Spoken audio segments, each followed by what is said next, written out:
৬৬ GB memory আর ১৬ GB memory size সমান না বা উচিত? বোঝেন নাই কথা? এটা তো বুঝেন নাকি? এটাও বুঝেন না? ৬৬ জিবি মেমোরি আর ১৬ জিবি মেমোরি সাইজ সমান না বড় ছোট? কিন্তু ৬৬ জিবি মেমোরিতে যেই পরিমাণ ভিডিও অডিও লোড নিবে ১৬ জিবি মেমোরিতে তা ডুববে না, বরং হ্যাং হয়ে যাবে, ডুববে না। ঠিক কিনা বলেন?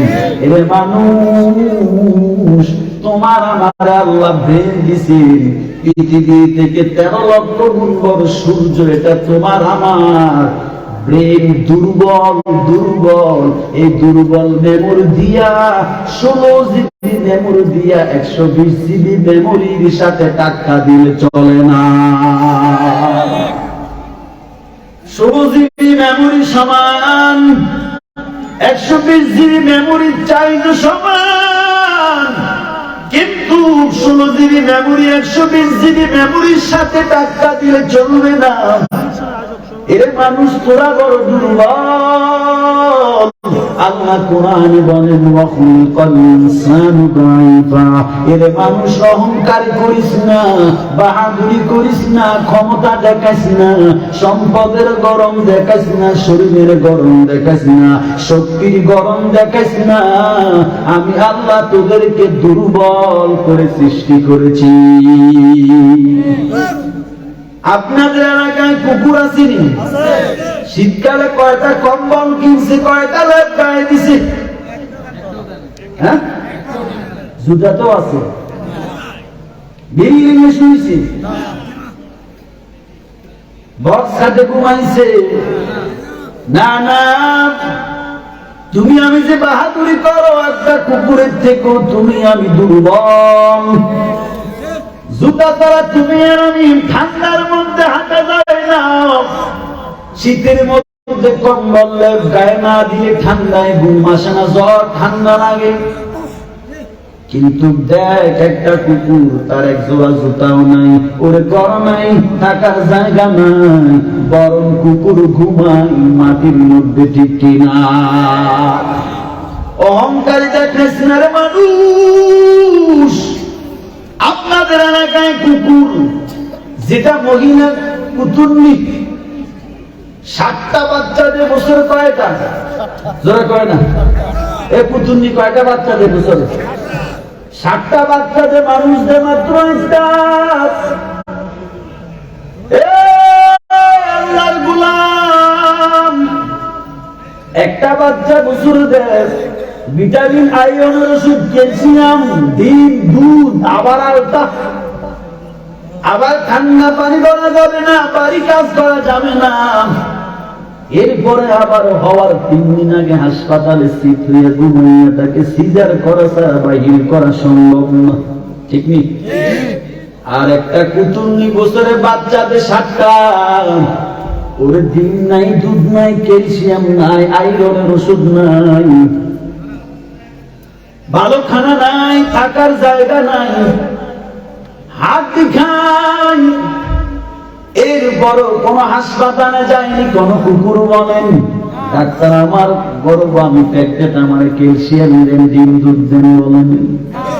এরে আল্লাহর গোলাম, এই কুকুর কি আইএবি অনার্স ডিগ্রি পাস? এই কুকুর কি ডাক্তার? তাকে দেখ, এই কুকুরটা 7টা বাচ্চা গর্ভে নিল, ডিম নাই, দুধ নাই, ক্যালসিয়াম ওষুধ নাই, ভালো কোনো খাবার নাই, ভালো জায়গা থাকার জায়গা নাই, আবার হওয়ার সময় কোনো নার্স লাগেনি। 7টা বাচ্চা একে একে জন্ম দিল, হাসপাতালেও যাওয়া লাগে না, সিজার করাও লাগে না। আর তোমার আমার 3 বছর পরে একটা নিলেই গজবের সিজার। ঠিক কিনা বলে? দুবাই আমার এক ভক্ত, ওরা প্রথম বিবাহ করে গতকালকেই ফোন করে বলেন, সারাদিন তো আপনাদের দোয়া, সারা বাংলাদেশ না গোটা বিশ্ব থেকেই ফোন আসে, যুবকরা ভক্ত বেশি, ইউটিউবে বা এর সঙ্গে নাম্বার নিয়ে দোয়া চায়, ফোন করে যে হুজুর দোয়া করবে। তো দুহাইয়ের আমার ভক্ত গাঁজি ব্যবসা করে। তো সে বলে হুজুর আমার স্ত্রী প্রথম সন্তান দেশে হয়েছে, এ পানি শুকিয়ে গেছে, এ রক্ত শূন্যতা, এ আয়রন নাই, ডাক্তার দেখেন শুধু সমস্যা। প্রথম বাচ্চা হওয়ার সময় গেছে আলতা করতে, বাচ্চা উঠতে গেছে, বাচ্চা কি গেছে উঠতে গেছে, কি করতে সিজার করা লাগবে, মাস ধরে মাস বাচ্চা শেষ। কিন্তু আমার স্ত্রীকে যখন আমি নিয়ে আসি এখানে ডাক্তার, নেক্সট বেবি যখন আমি নিলাম ডাক্তারের কাছে গেছি, ডাক্তার তো ফোন নিয়ে আসছে, ও বেবি হবে একটু আলতা মালটা, তো কেসের আলতা যাও, আল্লাহ দিছে, আল্লাহ সময় মতো কি করবে, খালাস করবে, ঠিক কিনা বলে।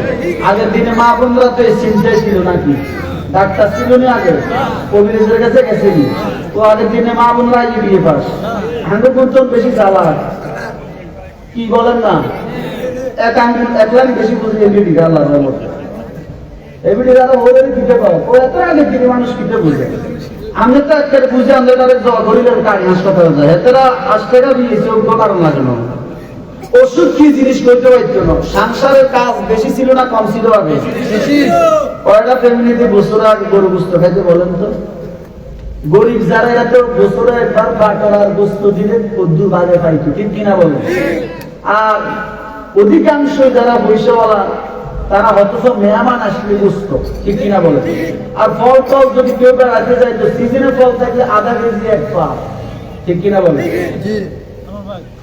এখন এত খানা এত শিক্ষার আমাদের, আরে বাপরে শিক্ষার তাই সার্টিফিকেট একটু উত্তর কয়টা ডিগ্রি আছে বলেন তো, পুকুরে ডিগ্রি আছে, আপনি এত শিক্ষা অর্জন করে কি করলেন, নিজেরা তো জবাই করছেন আপনি, ঠিক কিনা বলেন। এখানে বলে বাচ্চা হয়েছে, উনি বলছে যে এইভাবে করো, আমার 2টা বেবি হয়েছে, একটাও সিজার করা লাগে নাই। তো প্রথম বেবিটা আমার যখন ব্যথা উঠছে আমি হাসপাতালে নিয়েছি, ওরা বলে ভর্তি করো, বলছি যে আগের বাচ্চা তো সিজার হয়েছে এখনো সিজার করা লাগবে কিনা, বলছে কোনো সিজার করা লাগবে না, ইনশাল্লাহ আমরা নর্মালে বাচ্চা ডেলিভারি করে দিব। তো বলছিলাম যে দেখেন তো বাচ্চারা কি সোজা সিধে আসেনি, তো সোজা সিধে আসেনি মানে আগের বাচ্চারা তো দেশে ছিল নাকি উল্টিয়া ছিল, তো কে বলছে বাচ্চা উল্টে রয়েছে, তো বাংলাদেশের ডাক্তার করে 24 ঘন্টা রিমান্ডে দিব এখানে আমি, বুঝেন না কিছু। আচ্ছা এই বাচ্চা যদি উল্টি থাকে, আল্লাহ বাচ্চা দিবে, এটা যদি উল্টে দিত তাহলে কি এটা আল্লাহ দিত দুনিয়াতে? এই হাসপাতাল গুলোর গেছে এখন একটা কসাইখানা, কি খানা, কি সুন্দর মাইকে প্রচার করে, আসুন সেবা নিন সুস্থ থাকুন, আরে বাপরে সেবার কি ঠেলা ঠেলি হেঁটে কি সেবা ঠেলা ঠেলি, মাঝখানে গেলে তো বাপুরি রেখে একটা গরিবের মানুষ মাইনে দেখাবে ডাক্তারের কাছে নিয়ে গেছে, রিক্সা চালা 3 দিনের টাকা মোট করে 1500 টাকা জমা করে নিয়ে গেছে, গেলে আলটা হেসা পরীক্ষা, রক্ত পরীক্ষা, কত পরীক্ষা, মানে হেতারে ইরানি বইছে ডাক্তারের হাসপাতালে কেউ দিছে, আপনি আইলে যে ঢুকিয়ে আমিরও যত মিশিং আছে আর মিশিং যা আছে সব আমার পরীক্ষা নিয়ে নেবে, কথাটা বলছেন। চট্টগ্রামের ডাক্তার, বড় একজন ডাক্তার, আমি মাহফিলের সিটিতে প্রোগ্রাম গেছি, তো ডাক্তার সাহেব খুব নামাজি, ভালো ডাক্তার আছে না তুমি, ভালো মানুষ আছে না, সব সপ্তাহেই তো আছে, ঠিক কিনা বলেন। পুলিশে নামাজি, পুলিশ অফিসার নাই, আর্মিতে নাই, সেনাবাহিনীতে নাই, রাজনীতি করে এমন নাই, এটা আমাদের লালমাই মিজান সাহেব, ভাইস চেয়ারম্যান সাহেব, দেখছেন আপনারা মিজান ভাই যেখানে নামাজের সময় যে গাড়ি দাঁড় করে নামাজ পড়ে, আছে তো ভালো মানুষ আছে তো, ঠিক কিনা বলেন। অবশ্যই আছে, যে ভালো তাকে ভালো বলতে হবে, ঠিক কিনা বলে। গতকালকে আমার যেখানে মাহফিল চেয়ারম্যান সাহেব উনি বলে, হুজুর আমি আলহামদুলিল্লাহ মানুষের ভালোবাসায় চেয়ারম্যান হয়েছে। কিসের ভালোবাসা?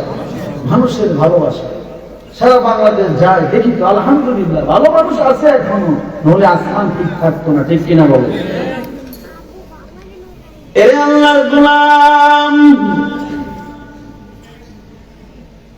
যে কথাটা আমি বলছিলাম, ডাক্তার বলে আমাকে লাকসামে হাসপাতাল অফার করছিল, আমি বলছিলাম যাব, শর্ত একটা, অপ্রয়োজনীয় ভাবে কোনো পরীক্ষা দিতে পারবো না, তাহলে আপনার মতো ডাক্তার আমাদের হাসপাতালে লাগবে না।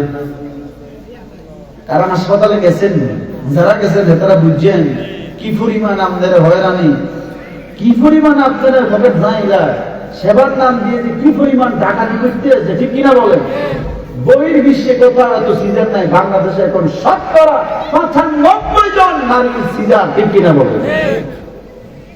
জবাই করে দিচ্ছে আমাদের নারীদেরকে। হাদিসে পড়েছি আমি বুখারীতে, যখন উস্তাদের সামনে ক্লাসে হাদিস পড়তেছিলাম, হাদিসে আসছে কিয়ামতের আগে নারীদেরকে ধরে আনা হবে, শোয়ানো হবে, এদেরকে জবাই করা হবে। বুঝি নেই হাদিস কি বললাম, বুঝি নাই। ঠিক এখন এটা প্রমাণ হয়েছে, আসলেই তো ঠিক। নারীদেরকে নিয়ে যায়, শোয়ানো হয়, জবাই করে বাচ্চা বাহির করা হয়, ঠিক কিনা বলে? আল্লাহ রসুল যে বাণী দিয়ে গেছেন এটা মিথ্যা হয় না, ঠিক কিনা বলে? হাদিসে পড়েছিলাম রসুল বলেছে কিয়ামতের আগে আমার উম্মত মসজিদে গান বাজাবে। কি বাজাবে? বুঝি নেই।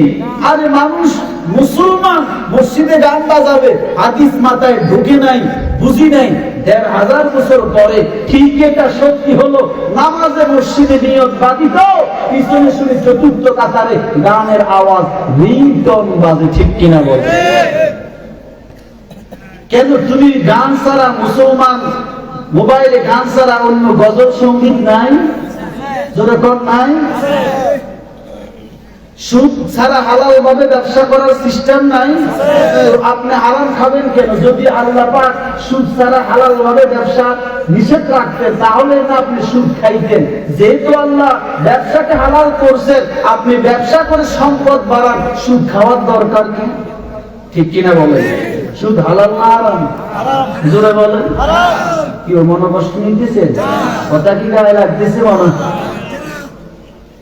লাগলেও কি হবে ভাই? আপনাদের সাথে তো আমার পিঠে মারামারি নেই, জমি নিয়ে লাই ঢেলা ঢেলি নেই, আসেনি?